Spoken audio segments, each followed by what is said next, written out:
Good day, e-commerce students. Today we're going to be talking about how we pay for things on the internet and how we secure those transactions. This chapter is all about security.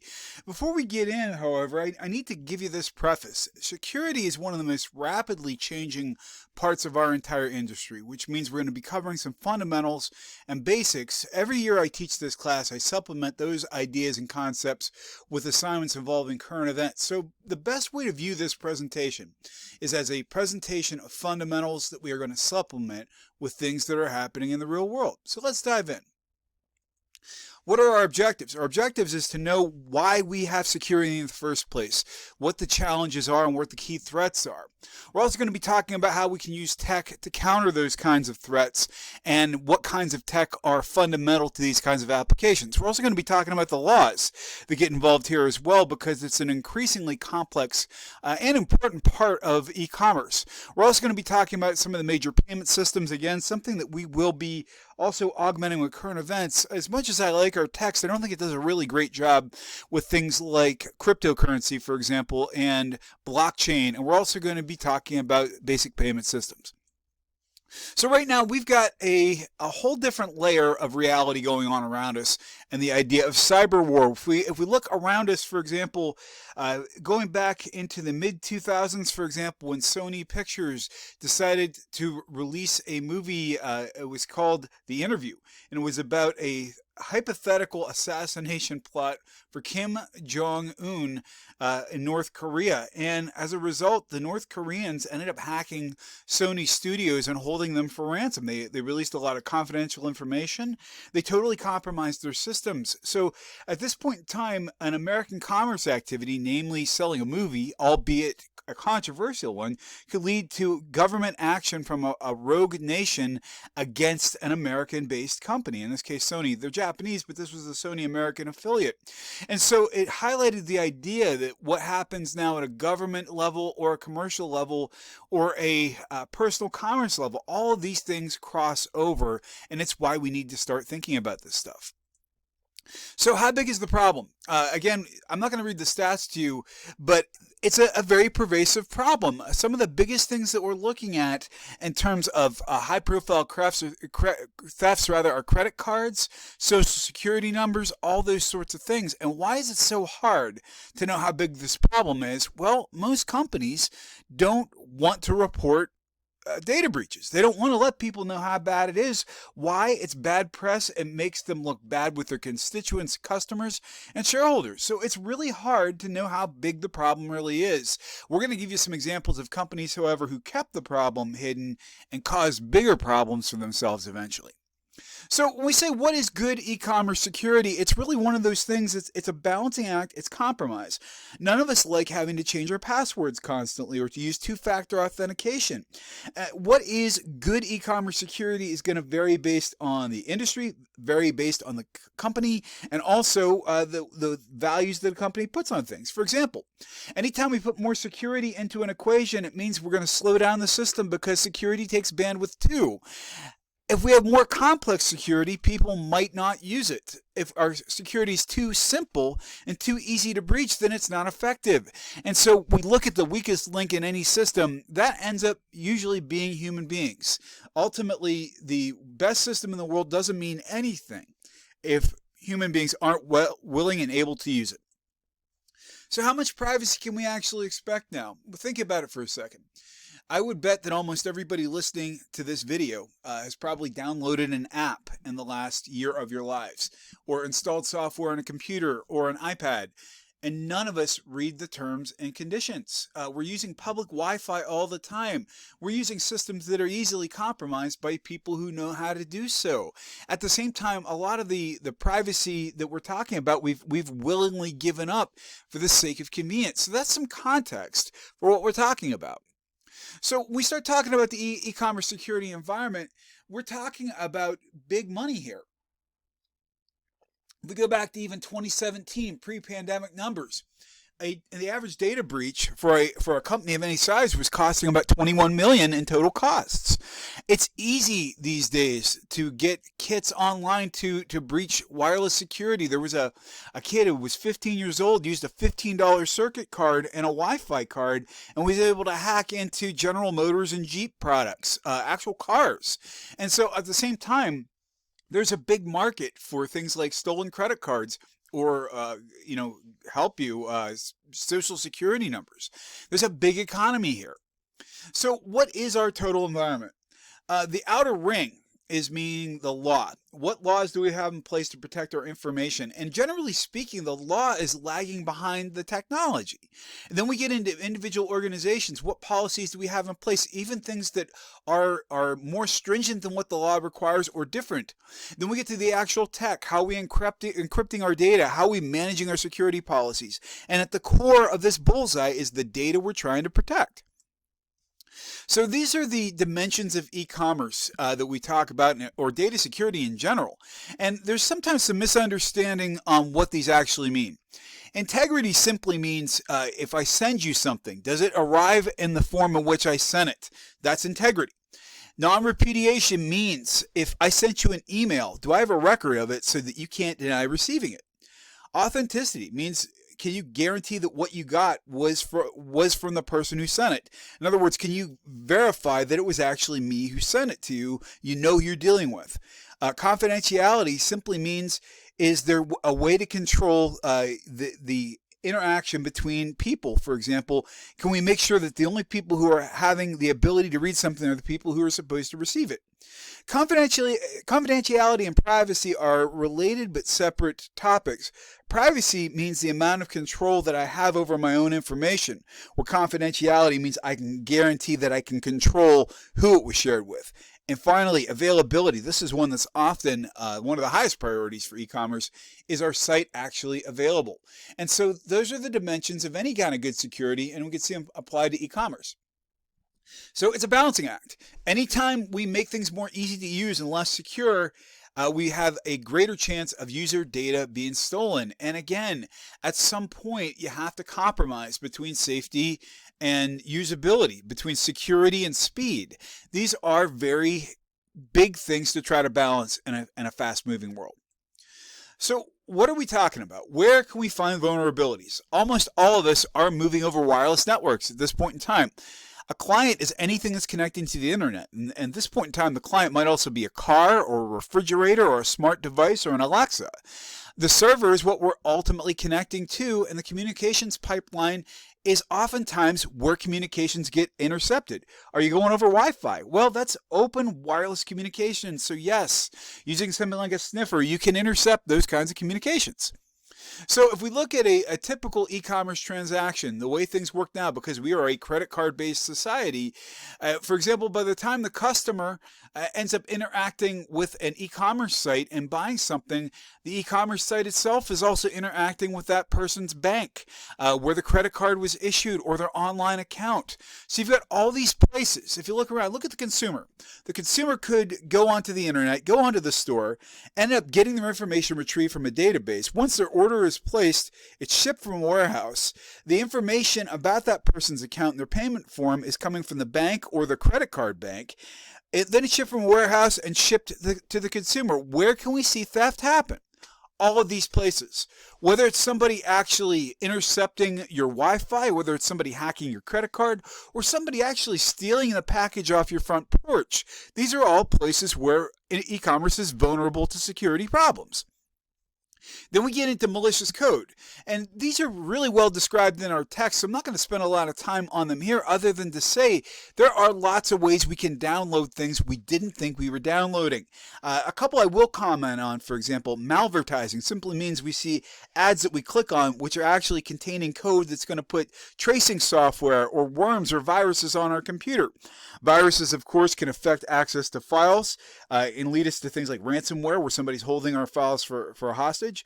Trojan horses are, to use an analogy to the old Trojan horse story, something we download that is something different than what we thought it was. We thought it was a nice game or a piece of free software, only to find out it was tracking our movements on the internet. And we'll talk more about bots and botnets as well, but these are all common types of security. So what are things we don't want? We call them PUPs, potentially unwanted programs. Browser parasites are things that are monitoring where we're going on the internet. And here's the thing. We're already giving up a lot of our privacy with things like cookies that Google allows on Chrome, for example. Then we have adware, which means all of a sudden you've got something that is giving you ads that you don't want. It may even be redirecting you to other sites that you don't want to go to buy things. And spyware is something that's a really, really controversial topic these days, because where's the line between convenience and invasion of privacy? For example, I guarantee you, if you're logged into your Amazon account, Amazon is monitoring where you go when you're not shopping on Amazon, because they want to know what you're interested in so they can target to you whenever you are logged on Amazon. So what's the line between spyware and convenience? Then we get into phishing.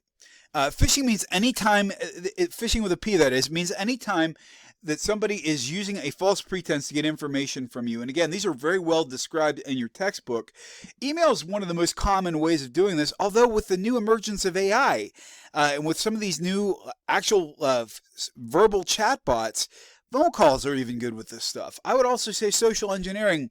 There's a video I hope that you get to watch embedded in the PowerPoint that shows just how easy it is for somebody with a smartphone or even just a regular cell phone and access to the internet to be able to call up somebody and get their account switched over with somebody else's. People are the weak link in the chain. As we used to say in the industry, the weakest link is the part between the monitor and the keyboard, the human being. Then we get into things like, for example, hacking and cyber vandalism. Hackers are people who simply like to hack into systems, and crackers are people who like to break them. Some people want to vandalize websites. Some people want to steal data. Cyber vandalism applies to people who are basically either taking down sites or defacing them. Back in the early 2000s, late 90s, early 2000s, there was an airline called ValueJet. And for example, they had a very tragic event where one of their planes went down in the Everglades. True story, that people who survived the plane crash literally were eaten by alligators. And somebody got onto ValueJet's website and drew pictures of alligators eating people. So this happens. And then there are people who consider themselves to be hacktivists. The group Anonymous, for example, takes a lot of political stances, and they are well known for hacking politician and government websites. So data breaches. Anytime information gets lost and then an organization didn't mean to let it go, we call them data breaches. The one we're going to talk about is Equifax. There are 3 major credit reporting agencies in the United States, only 3. Equifax is one of them, and millions of users had their data breached. And we'll talk about that in an upcoming slide. So what causes data breaches? Well, people trying to hack into systems is part of it. Unauthorized access, meaning somebody let somebody else in with a password they shouldn't have had. And in the case of Equifax, utter negligence in terms of not upgrading security software. Well, in the case of Equifax, they were warned in about May of the year, I think it was 2019 that this happened. They were warned in April or May that the architecture that their website was operating on needed updated because they had found a vulnerability. The software coder, the software vendor, had found a vulnerability and advised them to install patches in their system, which they did not do. Somewhere between April and May, the system got compromised and millions of users' social security numbers and financial data got compromised. And nobody from Equifax reported the breach to the public till about September. And so for months, people had their data compromised without even knowing it, with a group that is basically part of a monopoly of credit agencies in the United States. And at the same time, people who were executives at the company were selling off stock options at the same time.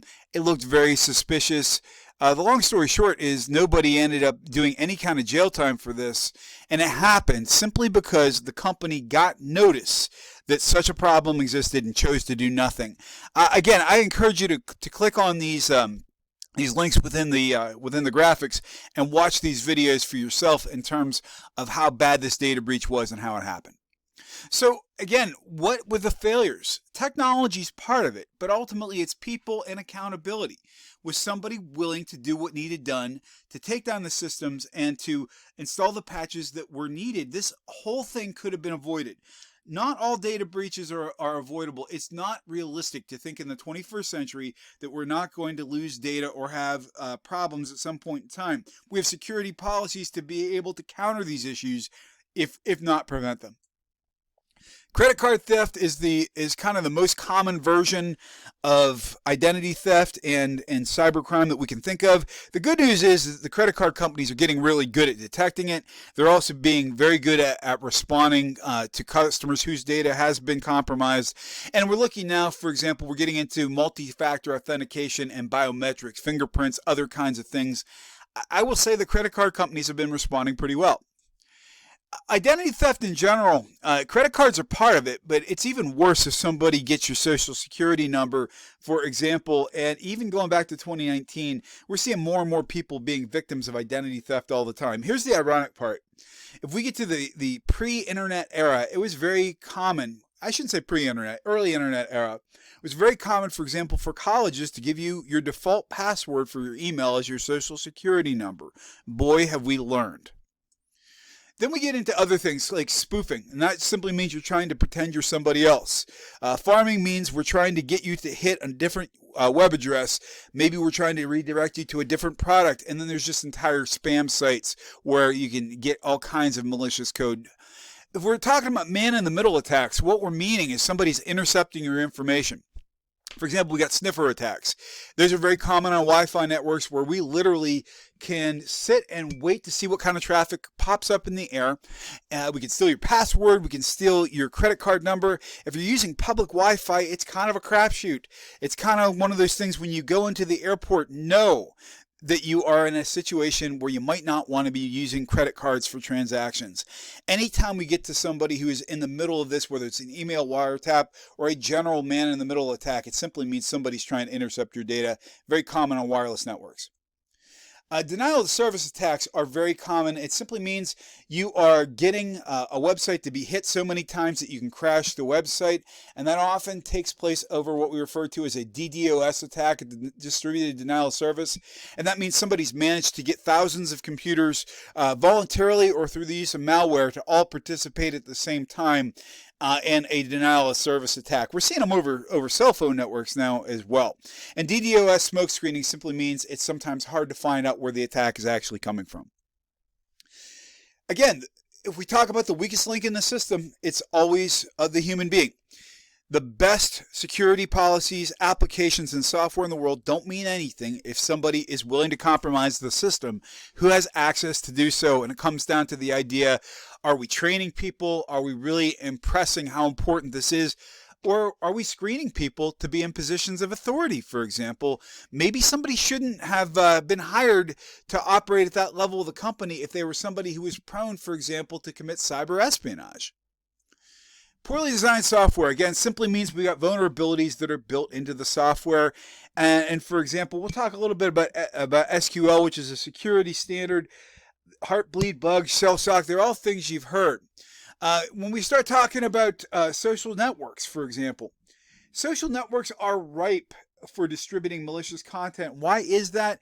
And in addition to the idea that somebody could be giving you viruses, malicious code, coming up with a spoofed account, ultimately, social networks are all about sharing, and people sometimes are a little too quick to open up their personal information or to give their credit card information on a social network, for example.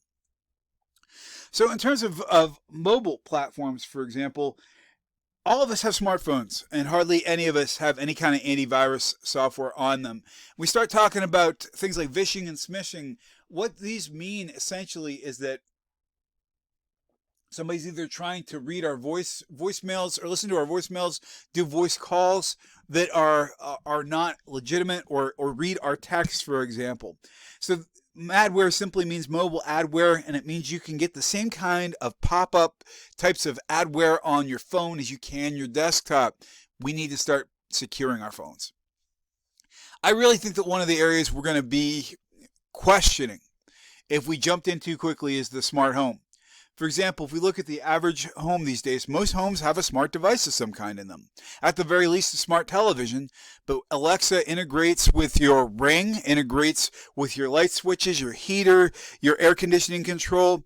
It is theoretically possible that somebody could be held hostage in their own home. To my knowledge, it hasn't happened yet, but I think it will. And I think that we'll also learn that a lot of these devices maybe weren't as secure as we thought that they were. So again, I think that when we think about smartphones in general, just by virtue of the fact that we are using simple passwords, most of us use simple, easy to remember passwords on our phones. And what about losing them? If you dropped your phone and couldn't find it, imagine the information that you might lose if you didn't have some way of wiping that phone clean. And again, it's just one of those things that we need to start considering as we move further into the 21st century. I take the word of people who know. And when I say the founder of WikiLeaks, Julian Assange, I'm not saying he's a good human being. I'm not saying he's somebody we should look up to, but he is somebody who knows a thing or two about information on the internet and the vulnerabilities of such information. If you've got a guy like him saying that if you're using a smartphone, you're all screwed, that should give us pause about what kind of information we're actually sharing.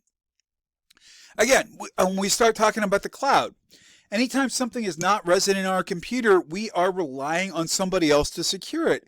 And although we're using passwords and encryption and everything else, the bottom line is it's still physically out of your control. So if there's a large hack for somebody like Google, for example, where's your information? It's in somebody else's hand. Then we get into the idea of the Internet of Things. I'll give you a great example. A few years ago when Progressive rolled out the Snapshot application, if you're not familiar with what that is, you're essentially giving permission for Progressive Insurance to use a GPS-enabled device to track your driving habits to determine if you deserve an insurance discount.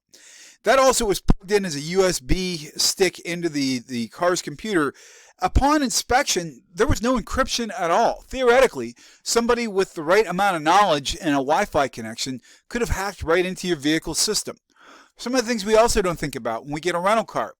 If we connect our USB port to our phone in our cars, we're essentially giving up data to the car's computer. The next person theoretically can get phone numbers, text messages, and other information. And again, a lot of the time, these devices, we don't really know how secure they are. The answer to this question, and this is not me as a crackpot paranoid, our TVs are definitely listening to us and monitoring our behavior. Vizio, for example, Vizio and LG both paid class action lawsuits for listening to consumers on their smart televisions. Your smart TV has a microphone built into it, and in most devices, it's really hard to find it and turn it off. Most smart TVs are built ready for Alexa or for Google Home. And so, yes, they are. Why? Well, think about it. If you are watching YouTube on your smart TV, if you are watching Hulu, an ad-supported version of Hulu, by monitoring your home Wi-Fi connection and even the conversations in your home, we can more readily gear advertising to you. So yeah, you're not imagining it. Your TV is watching you. A few years ago, this is a Wi-Fi Barbie doll. Using very similar technology to the Siri application on the iPhone, Mattel developed a Barbie that would be able to answer questions for children. And so it was tied through Wi-Fi to a central, essentially an AI, to be able to answer children's questions. And parents were starting to question how much of their children's information should be subject to access by advertisers. I can imagine a scenario where Barbie might encourage the children to ask their parents for a dream home, for example. This is the reality we're in. So we talked about some of the problems. What are some of the solutions? The most fundamental and oldest form of message security is encryption, and it simply means coding a message in a way where somebody else has to have a specific key to decode it. And then we get into securing the actual channels of communication. We're going to be talking about things like SSL. Then we're talking about how do we wall off our networks? How do we protect our networks? And ultimately, how do we protect the clients and servers? If we look at all the tools that are available to us, for example, these all form a continuum of possibilities for how we can secure our networks and transactions. Again, encryption is something that sounds more complicated than it is, which is why we don't do it. By the way, it's also why you have an email encryption assignment this week, because I want you to learn how to do this, to not find it mysterious. And so essentially, encryption simply means we're putting our message into a code that has to be decoded using a key. It hits 4 of the 6 key dimensions. Why? Well, if it's encrypted, you have some guarantee that the message arrives as it was sent because you need the code to decode it. Non-repudiation, if I have a specific key that I'm encoding it with and it's my key, that means it probably came from me. Authentication, same deal. It probably came from me because you're authenticating it with a second key. And confidentiality means we can guarantee who has access to this piece of information. So we call symmetric key cryptography basically just means we both have the same code to code and decode our messages.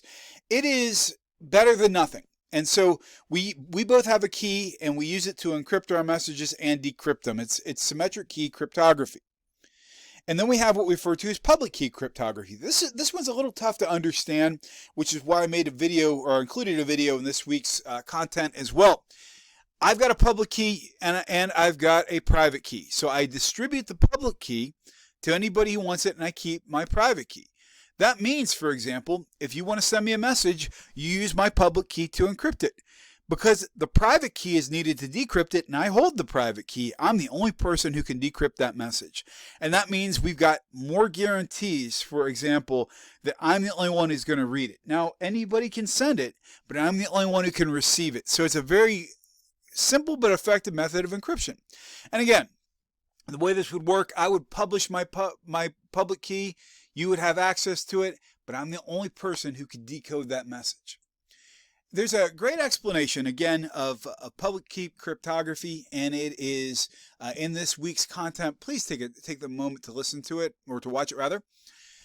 Then we get into more complex versions. I'm not going to spend a lot of time on these, not because they're not important, but because this is a very basic e-commerce class or e-commerce explanation of security, and it comes down to really being something that if you get involved deeper in security, you'll spend more time on this. But when we get into digital signatures or hash digests, for example, what we're essentially talking about is encrypting something before we put a public key with it and use a private key. So we're talking about encryption within encryption.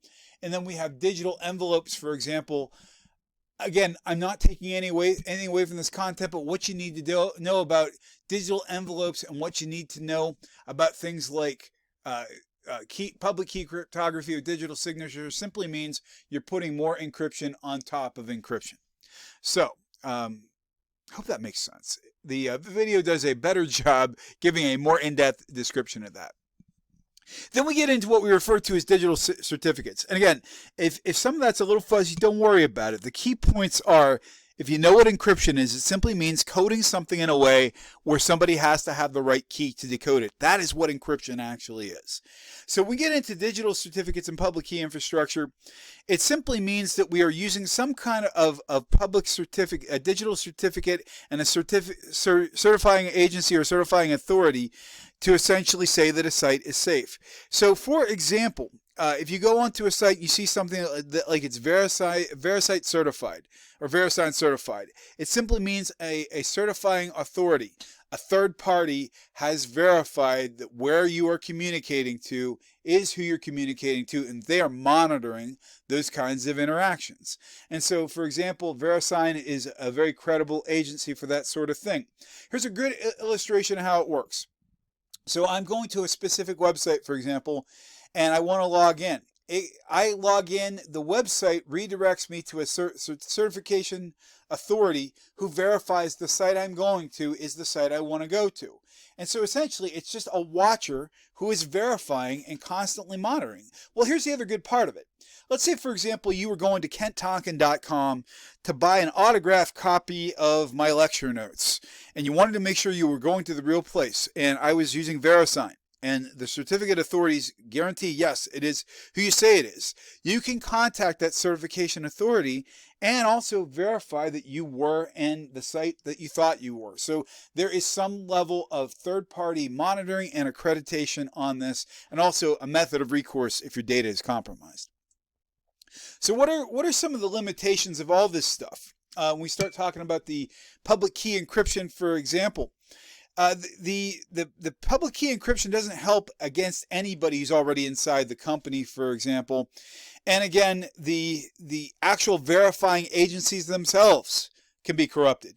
And so it's a self-policing system. We say it's unregulated. It's not something that's a federal law if you're going to a third party to verify the security, for example. Then we get into SSL, and it simply means that we're doing an encrypted actual communication, not just me sending an encrypted email, but that I'm actually creating an encrypted session when I log on to your site.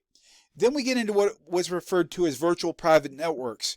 When I connect to the internet, for example, we're going into the cloud.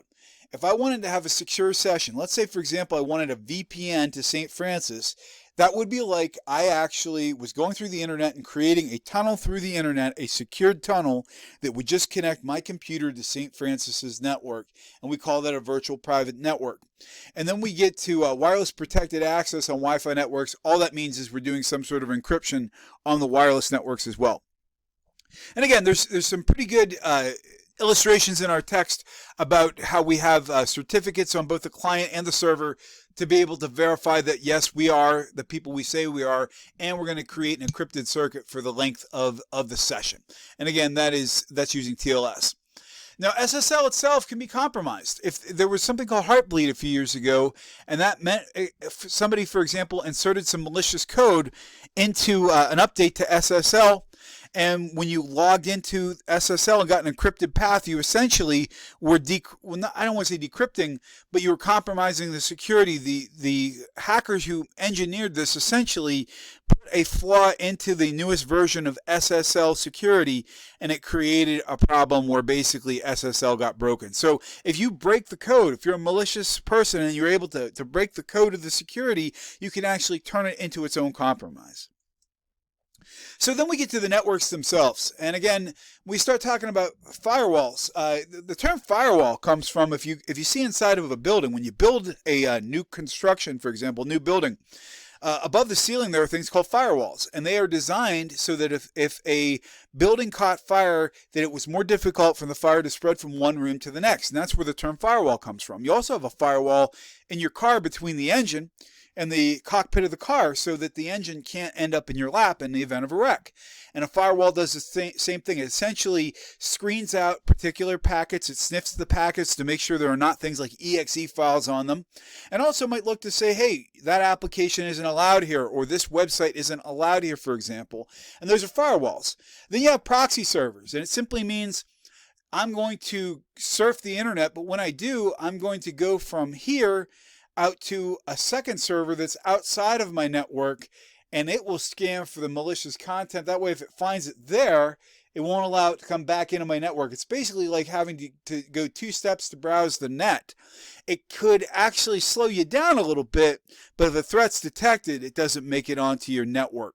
And then we get into intrusion detection and prevention systems, and those simply are pieces of software that monitor if malicious code has ended up compromising your network. And so again, we've got, for example, the firewall stands between your clients and the outside world, for example, and proxy servers simply are a server in between the internal and external networks. So you're surfing through 2 steps. How do we protect this stuff? The simplest way is keep your software up to date. Install antivirus software from a credible source, for example, and make sure you're keeping it up to date. There's a reason why Windows is doing so many updates, for example. In terms of how we manage this stuff from a corporate level, the thing that kind of stinks for those of us in the industry, there's not really a federal standard to this stuff. You're sort of on your own to come up with your own best practices, keep in touch with the industry, and make sure that what you're doing is going to be good for your company and adhere to some kind of best practices. But there's not a federal law. We spend a lot of money on this stuff. Now, here's the flip side.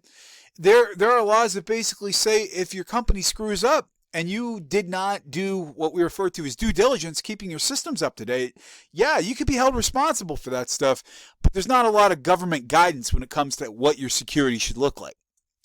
So when we start talking about having a security plan in the first place, the first thing to do is a risk assessment. How sensitive is the data you're handling?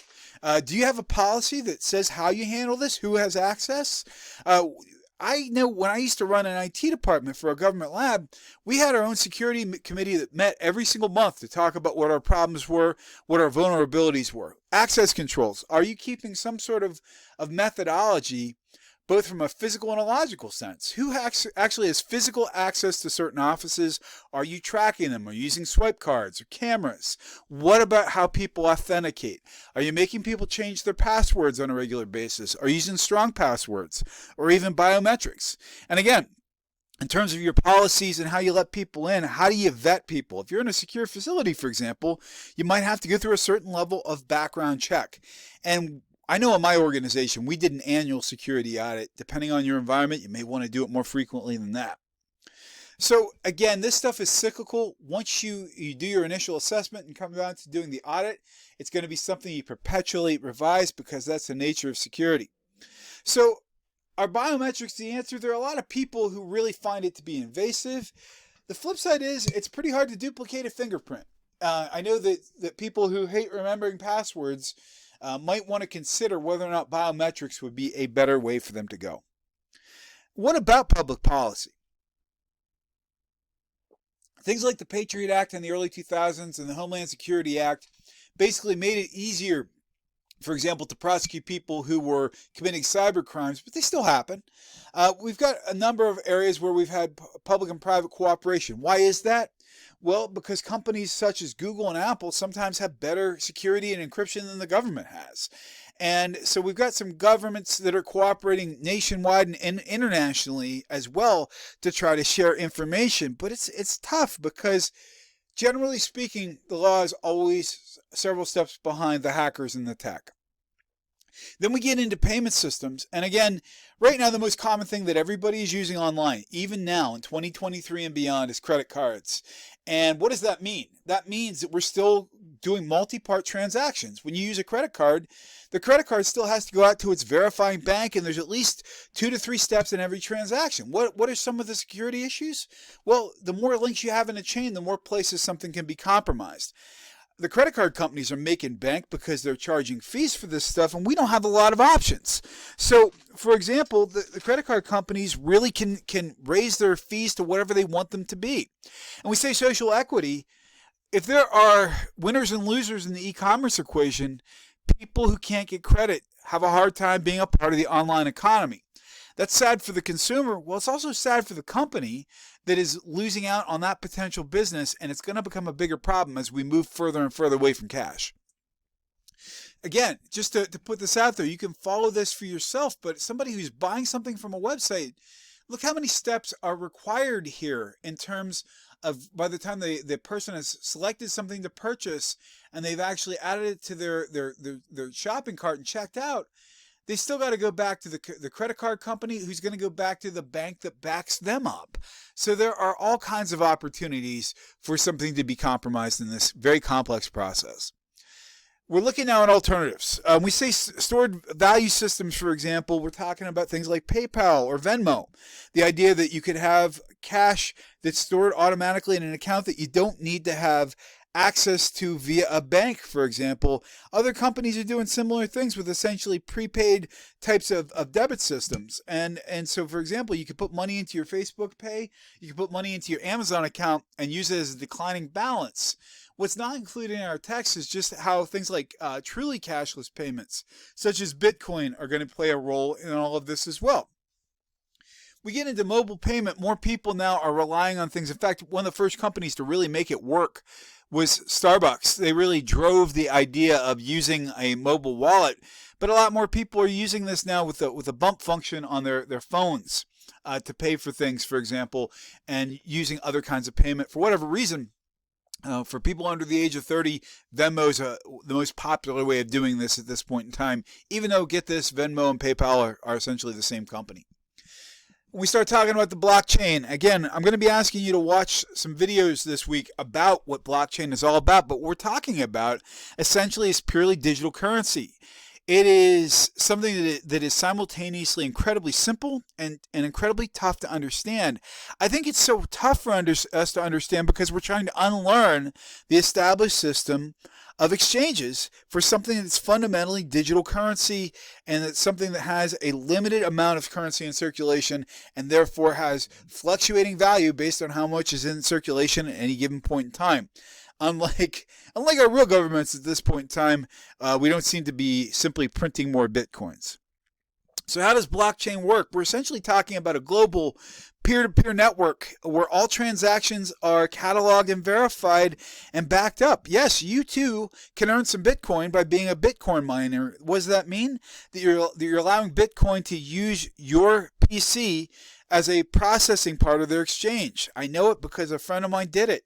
And so if you see people with big gaming machines in their homes or in their offices, they're not always actually for gaming. These powerful graphics cards that are in gaming computers, for example, often make good devices for mining Bitcoin. So crypto again is really the some people are saying the way of the future. At this point in time, we're seeing some real collapse in the crypto markets, and part of that is based on speculators who are trying to convert this to traditional currency. Part of it is a lack of understanding by the greater population. And I do think what we're going to see ultimately, this is my prediction, I've been wrong before, I'll probably be wrong again. I think that we'll see some sort of institutionalization and regulation of this stuff within governments. A lot of people are playing a lot of games and gambling big time. For example, I think it was Venezuela decided to convert to a cryptocurrency called the Petro, hoping that it would be massively valued and they could essentially buy themselves out of debt. El Salvador is playing the same game. I'm not so sure. The flip side is if you've got countries that do not have built-in currency systems, for example, if you go to parts of Western Africa, one of the most rapidly growing economies in the world, the US dollar is seen as their primary currency. If something were able to have more friction-free commerce for them, the idea of digital transactions over smartphones with no fees, that could be more appealing than the US dollar, meaning cryptocurrency may ultimately take root in the developing world. Now, if we look at countries like China, almost everybody in China is away from using cash. How did they do it? They incentivized it. They made it attractive for people to, even with small amounts of money, go completely cashless and to be direct. They're also an economic and government system that has a wide variety and ability to control their population. Not so sure that we would see a similar kind of reaction in the United States. Our last section, we get into electronic payment and billment, and it's simply the takeaway from this is essentially that we've got multiple ways in which businesses can pay other businesses or get paid, and the most common one is to use some sort of automatic online banking model. For example, there are companies that bill directly to each other and have exchanges essentially in completely digital forms, but most people are using a bank in the middle. Some folks are using mobile payments, and we also use bill consolidators. For example, a lot of folks through their banks can pay online and check-based bills through a single interface. And again, we start talking about the electronic billing presentment payment system. There are standards that mean these systems can talk to each other. What we did in about 43 minutes was give you a very brief overview of encryption and payment systems. It's a lot to take in. To be blunt, it's something you won't really learn until you're involved with it every single day, but this is a good start. Have a wonderful day. I hope to speak with you soon.